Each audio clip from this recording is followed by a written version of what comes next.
خدا بخش دروازہ کھولو۔ گیٹ پر کھڑے ہو کر اس نے اونچی آواز میں خدا بخش کو پکارا۔ بارش مسلسل ہو رہی تھی۔ وہ بوری سے اپنے آپ کو ڈھانپتا ہوا دروازے تک آیا، اور پھر جیسے ہی دروازہ کھولا تو اس کی حیرت کی انتہا نہ رہی، کیونکہ سامنے باری خانزادہ اپنی باہوں میں کسی لڑکی کو لے کر کھڑا ہوا تھا۔ وہ لڑکی بے ہوش تھی اور باری مکمل طور پر بھیگا ہوا تھا۔ صاحب جی، یہ کون ہے؟ خدا بخش نے حیرت سے پوچھا تو وہ اس کی اس بات کا جواب دیے بغیر نرمی سے بولا، جاؤ جا کر اپنا کوارٹر کھولو، میں اس لڑکی کو وہاں پر لے کر جا رہا ہوں، اگر ابھی گھر کے اندر لے کر گیا تو پھر مشکلات کھڑی ہو جائیں گی۔ خدا بخش نے ہاں میں سر ہلایا اور بھاگتا ہوا اپنے کوارٹر تک پہنچا، پھر جیب سے چابی نکال کر دروازہ کھول دیا۔ وہ کوارٹر دیکھنے میں کافی چھوٹا بلکہ ایک کمرے پر ہی محیط تھا۔ ایک طرف چارپائی پڑی تھی اور چارپائی کے ساتھ چھوٹی سی میز پر کولر رکھا ہوا تھا۔ دروازے کے پیچھے کھونٹی لگا کر وہاں پر خدا بخش کے کپڑے لٹکے ہوئے تھے۔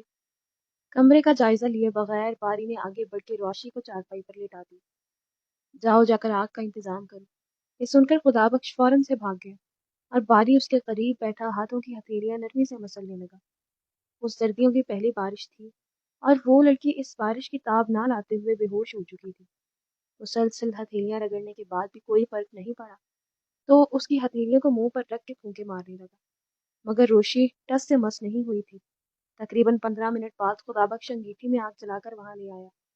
چند ہی دیر میں پورا کمرہ آگ کی حدت سے کافی گرم ہو گیا تھا۔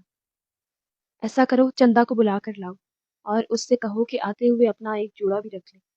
اس لڑکی کے کپڑے مکمل طور پر بھیگ چکے ہیں۔ خدا بخش نے ہاں میں سر ہلایا اور اس کی بات کی تعمیل کرنے کے لیے دوسری ملازمہ چندا کے کمرے تک بھاگا۔ اگلے 5 منٹ میں وہ دونوں وہاں پر واپس موجود تھے۔ انہیں وہاں پر دیکھ کر باری نے تاکید کی کہ اسے کپڑے وغیرہ تبدیل کر دو اور ایسا کرو کہ کوئی گرم کمبل یا کھیس وغیرہ لا کر اس پر ڈال دو۔ میں بھی اپنے کمرے میں جا رہا ہوں، کپڑے تبدیل کر کے دوبارہ آؤں گا، تب تک تم دودھ گرم کر کے لاؤ اور لا کر اسے پلاؤ۔ اسے مکمل طور پر ہدایات دینے کے بعد وہ خاموشی سے باہر نکل آیا۔ اس کا رخ اب حویلی کے داخلی حصے کی جانب تھا، جہاں پر بڑی بیگم مسلسل دائیں بائیں ٹہلتے ہوئے اس کا انتظار کر رہی تھی۔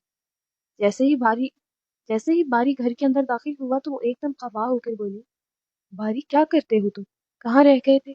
دیکھ نہیں رہے کہ طوفان زوروں کو آیا ہوا ہے اور تمہارا کوئی اتا پتہ ہی نہیں ہے؟ تمہارے ابا بھی بہت خفا ہو رہے تھے۔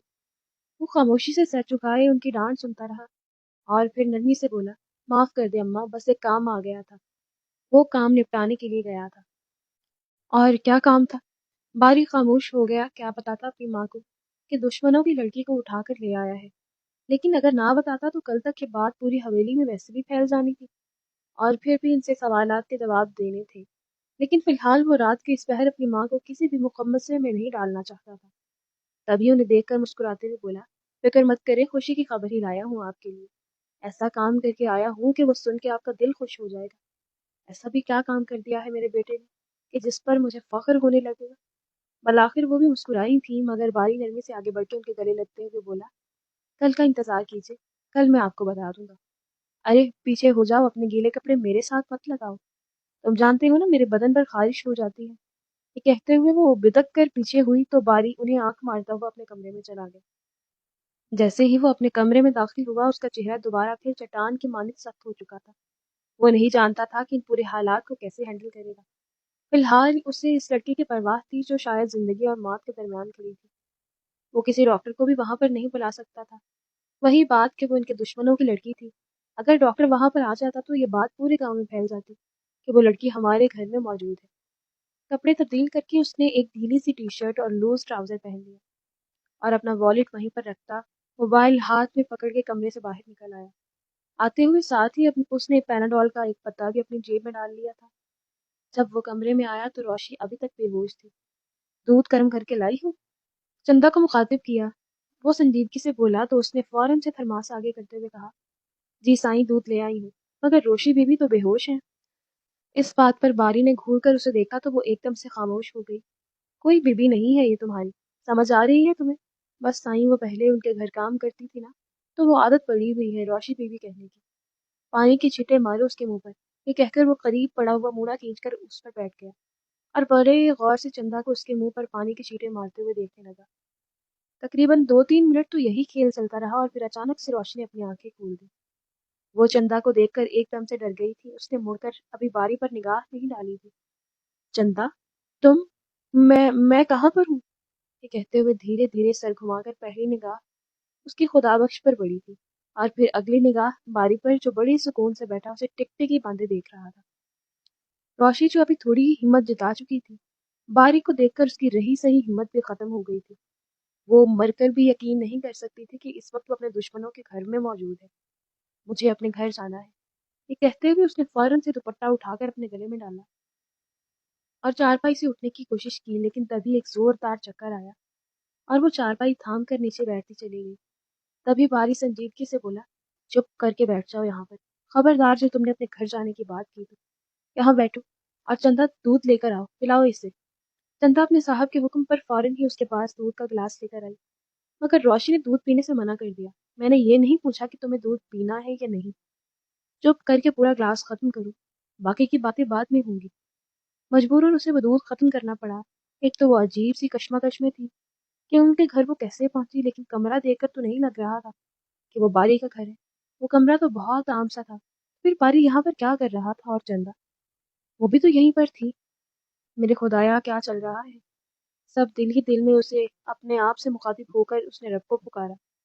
جیسے ہی اس نے دودھ کا گلاس ختم کیا تو چندہ نے ایک اور گلاس بھر کے اس کے آگے کر دیا، مگر اس میں مزید دودھ پینے کی ہمت نہیں تھی، سو منع کر دیا۔ مجھے یہاں پر کون لایا ہے؟ چندہ کو دیکھتے ہوئے وہ سخت لہجے میں بولی تو باری سنجیدگی سے بولا، میں لایا ہوں ادھر، مجھ سے بات کرو، ملازموں سے بات کرنے کی ضرورت نہیں ہے تمہیں۔ باری کا لہجہ کافی تیکھا تھا۔ چندہ مجھے کسی سے بھی بات نہیں کرنی ہے، مجھے ابھی اور اسی وقت اپنے گھر جانا ہے، چھوڑ کر آؤ مجھے۔ روشی کے لہجے میں بھی ایک عجیب روپ تھا جو کوئی بھی محسوس کر سکتا تھا۔ ایک بات اپنے ذہن میں بٹھا لو کہ چندہ اب تمہاری نہیں میری ملازمہ ہے، اور یہ وہی کرے گی جو میں کہوں گا، سو بہتر ہے اس پر اپنا وقت برباد مت کرو، ادھر میری طرف منہ کر کے مجھ سے بات کرو۔ کیا بات کروں میں آپ سے؟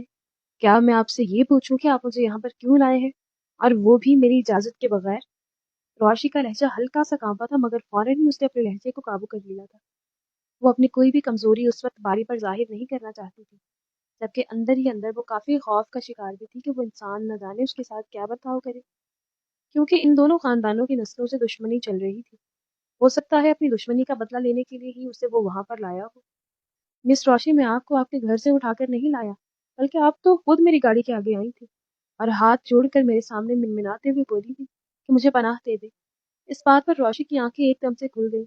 ہاں، یہ سارا منظر تو اس کے دماغ سے اوجھل ہی ہو چکا تھا، لیکن جیسے ہی باری نے حوالہ دیا تو فوراً سے پورا منظر دوبارہ اس کی آنکھوں کے سامنے کھول گیا۔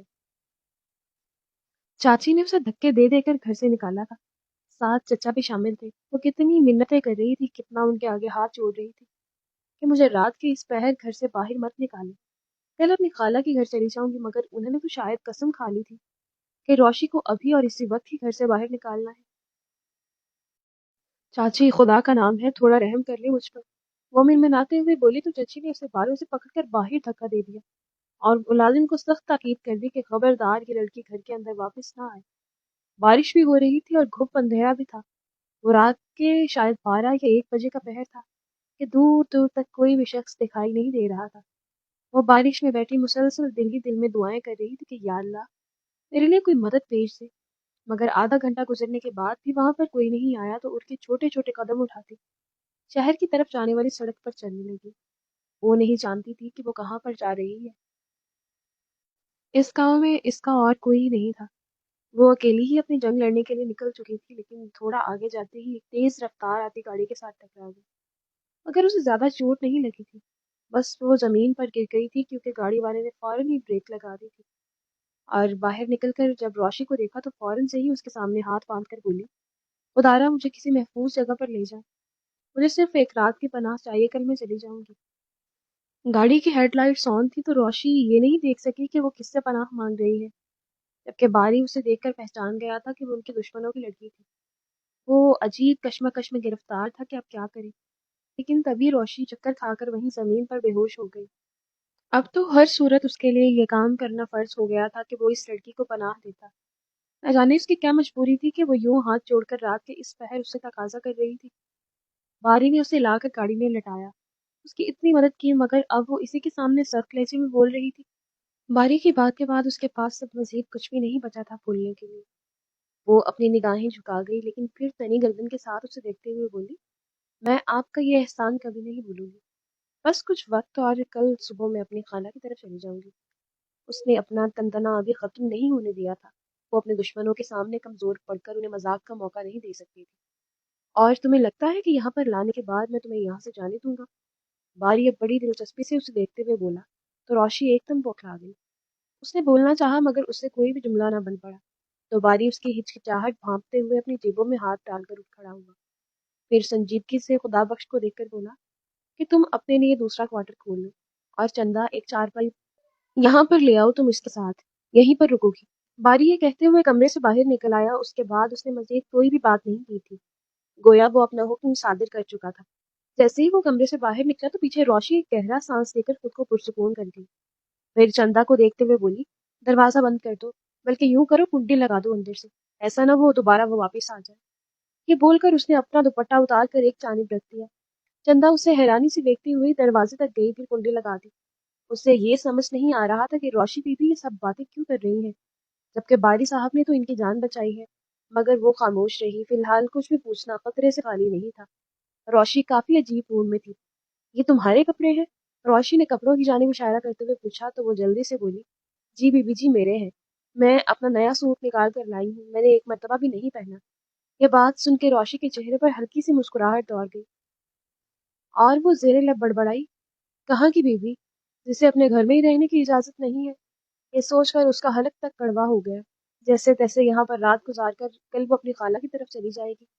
ذہن میں یہ بات دوبارہ پھر دہراتے ہوئے اس نے چندا کو دیکھا جو اسے بڑی پرسوچ نگاہوں سے دیکھ رہی تھی۔ کیا ہوا ہے، یوں کیوں دیکھ رہی ہو؟ نہیں جی، میں یہ سوچ رہی تھی کہ باری صاحب نے آپ کی جان کیوں بچائی؟ وہ تو جی آپ کے جانی دشمن ہے، جدی پشتی یہ لڑائی چلتی آ رہی ہے۔ کیا آپ کو پتا ہے کہ یہ لڑائی کیوں ہے؟ آخری سوال پر روشی نے نفی میں سر ہلایا اور کہا یہی تو مسئلہ ہے، یہ لڑائیاں ختم نہیں ہوتی، اور حتیٰ کہ مجھے بھی نہیں پتا کہ لڑائی کیوں ہے۔ بس ہمارے خون میں اور گھٹی میں یہ بات ڈال دی گئی تھی کہ خانزادوں کے ساتھ ہمارا مرنا جینا مکمل طور پر ختم ہے، بلکہ ہاتھ لگے تو انہیں مارنا ہمارے لیے نیکی ہے۔ مجھے لگتا ہے اب یہ لڑائیاں ختم ہو جانی چاہیے۔ صاحب نے آپ کی جان بچائی ہے، آپ کی حالت کافی بری تھی، پہلے مجھے بلا کر آپ کے کپڑے تبدیل کروائے، پھر گرم دودھ کروا کر مجھے بھیجا۔ اب چندا وہاں بیٹھ کر نرمی سے ایک ایک بات بتانے لگی جو روشی نے بڑے سپاٹ چہرے کے ساتھ سنی تھی۔ وہ چندا کو اپنے ہاتھ کی کوئی بھی کنجی نہیں دینا چاہتی تھی، تبھی اپنے چہرے پر کوئی بھی تاثرات نہیں دیے۔ وہ یہ نہیں بتانا چاہتی تھی کہ باری کے اس عمل سے وہ کافی متاثر ہوئی ہے۔ تبھی لیٹ کر اپنے اوپر کھیس لیتے ہوئے سنجیدگی سے بولی چندا سو جاؤ، اب مجھے بھی نیند آ رہی ہے، کل کی کل دیکھیں گے، اور تم چلنا میرے ساتھ، مجھے میری خالہ کی طرف چھوڑ کر واپس آ جانا۔ بے شک۔ چندا نے مزید کوئی بھی بات نہیں کی اور وہ دروازہ کھول کے اپنے لیے چارپائی لینے کے لیے باہر نکل آئی۔